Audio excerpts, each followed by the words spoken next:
এই পানির এখনো স্রোত, পুরো বাড়িতে পানি এখনো উল্টা ঢেউ মারতেছে। এটা আমার বোন দিল একটা পাখির ঘর। পরিস্থিতি একেবারে খারাপ, আসলে সব শেষ। আমরা বাড়িতে 4টা ঘর, আমার বোনের ঘর, আমার ঘর, আমার বড় ভাইয়ের ঘর, আমার সজুবা জসিমের ঘর, সব কিছু বাঁচতেছে। এই যে ফ্রিজ পানিতে বাঁচতেছে, এই জিনিসপত্র সব বাঁচতেছে। আল্লাহ হেফাজত করুক সবারই। আল্লাহ আমার ভাই বোন সবার ঘর, বাংলাদেশে যারা বন্যা পানির নিচে আছে আল্লাহ সবারই হেফাজত করুক। সব নষ্ট হয়ে গেছে। বোনের ঘরে মাংসামানও বেশি, একবারে সব শেষ। আসলে তিলে তিলে করি জমানো করছে। আমার বাগিনে একটা প্রবাস থাকে, সামান্য একটু যদি যায় যেটুকু ফার্স্টে করছে, এই সব শেষ।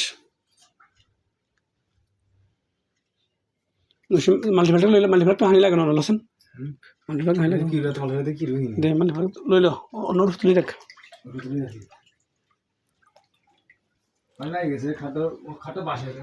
উর্ফ তুলি রাখ, এই সব শেষ। এটা আমার লাইন খুলি উপরে ঝুলে রাখ। এই যে সব শেষ আমার বোনের ঘর। ঘর সারাটা শেষ হয়ে গেছে। আসলে কি করবো না করবো আসলে বুঝতেছি না। এই যে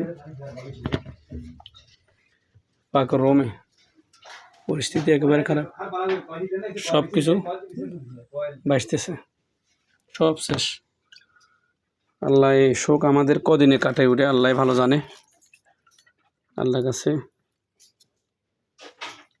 বলে রাখছি আল্লাহ সবাইকে যেন হেফাজত করে।